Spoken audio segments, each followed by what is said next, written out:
മുൻപോട്ട് പോകുവാനാണ് ദൈവം നിങ്ങളെ വിളിച്ചത്. മുൻപോട്ട് തന്നെ പോകുക. എൻ്റെ നീതിമാൻ വിശ്വാസത്താൽ ജീവിക്കും. പിന്മാറുന്നുവെങ്കിൽ എൻ്റെ ഉള്ളത്തിന് അവനിൽ പ്രസാദമില്ല. നാമോ നാശത്തിലേക്ക് പിന്മാറുന്നവരുടെ കൂട്ടത്തിലല്ല, വിശ്വസിച്ച് ജീവരക്ഷ പ്രാപിക്കുന്നവരുടെ കൂട്ടത്തിലത്രേ ആകുന്നു.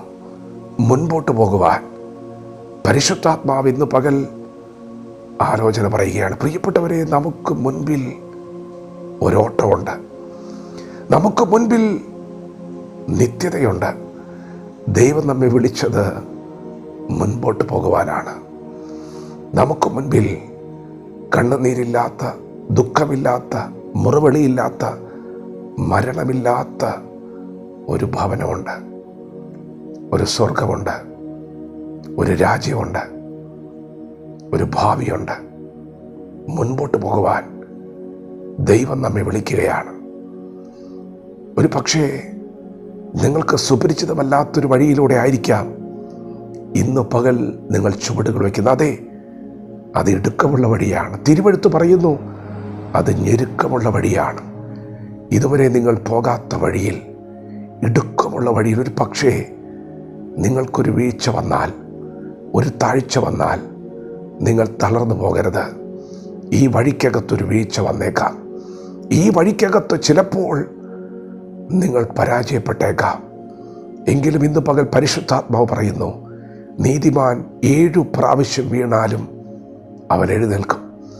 കാരണം അവനെ എഴുന്നേൽപ്പിക്കുന്ന ഒരു ദൈവമുണ്ട്. നിങ്ങളെ ഈ വഴിയിലേക്ക് കൊണ്ടുവന്നത് ദൈവമാണെങ്കിൽ, നിങ്ങളെ വിളിച്ചിറക്കിയത് ദൈവമാണെങ്കിൽ, ഈ വഴിയിൽ നിങ്ങൾ വീണ് കിടക്കുന്നത് കാണുവാൻ അവൻ ഇഷ്ടമല്ല. അവനത് കണ്ടു നിൽക്കുകയുമില്ല. ഇന്ന് പകൽ ദൈവം നിങ്ങളെ എഴുന്നേൽപ്പിക്കുകയാണ്. ദൈവം എന്താണ് ഇന്ന് പകൽ തൻ്റെ ജനത്തോട് പറയുന്നത്? ഭയപ്പെടണ്ട, ഞാൻ നിന്നോട് കൂടെയുണ്ട്. ഭയപ്പെടണ്ട, ഞാൻ നിന്നെ വീണ്ടെടുത്തിരിക്കുന്നു. ഞാൻ നിന്നെ ഓമന പേർ ചൊല്ലി വിളിച്ചിരിക്കുന്നു. ദൈവം തെരഞ്ഞെടുത്തവരെ ആർ കുറ്റം ചുമത്തും?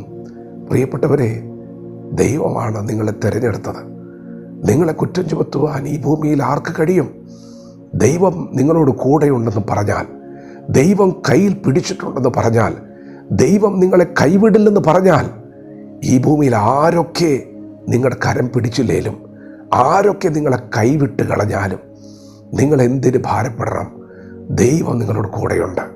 പ്രിയപ്പെട്ടവരെ, മുൻപോട്ട് പോകുവാൻ ഇന്ന് മുതൽ പരിശുദ്ധാത്മാവ് പറയുകയാണ്. ജീവിതത്തിൽ കഷ്ടനഷ്ടങ്ങൾ വന്നേക്കാം, വേദനകൾ ഏറി വന്നേക്കാം, തകർച്ചകൾ വന്നേക്കാം.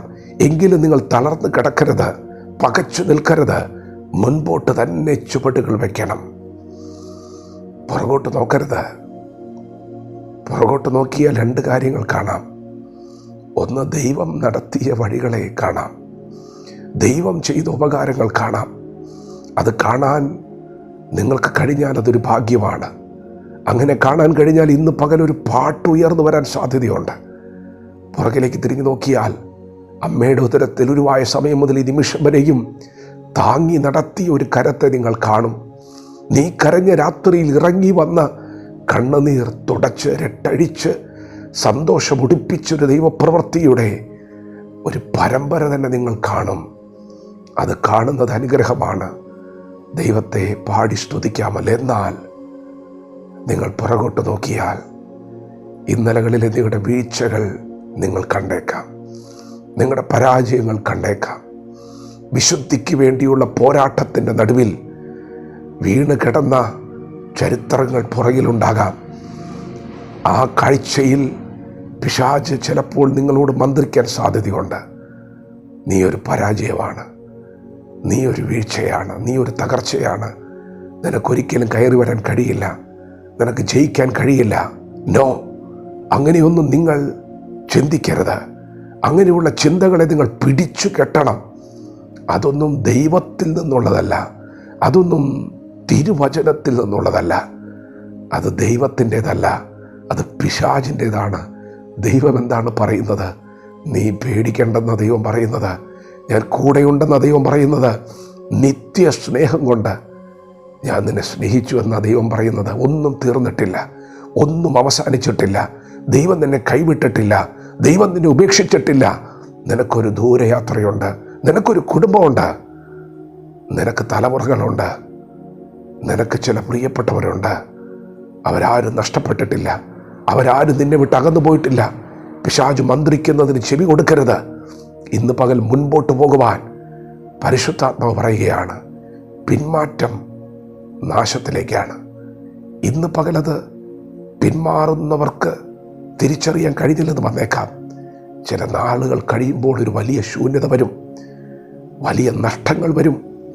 സമയനഷ്ടമുണ്ടാകും, ആരോഗ്യ നഷ്ടമുണ്ടാകും, സാമ്പത്തിക നഷ്ടമുണ്ടാകും. പ്രിയപ്പെട്ടവരെ, അതൊരു നഷ്ടമായി തന്നെ അവശേഷിക്കാൻ സാധ്യതയുണ്ട്. അതുകൊണ്ട് നിങ്ങളെ സ്നേഹിക്കുന്ന, കരുതുന്ന നിങ്ങളുടെ നല്ല കർത്താവിനെ മുൻപിൽ കണ്ട് അവൻ്റെ ശബ്ദം കേട്ട് മുൻപോട്ട് തന്നെ പോകാൻ പരിശുദ്ധാത്മാവ് ആലോചന പറയുന്നു. വചനത്തോട് പ്രതികരിക്കാം. ദൈവം നമ്മെ ഓരോരുത്തരെയും ഈ പകൽ അനുഗ്രഹിക്കുമാറാകട്ടെ. ആമേൻ.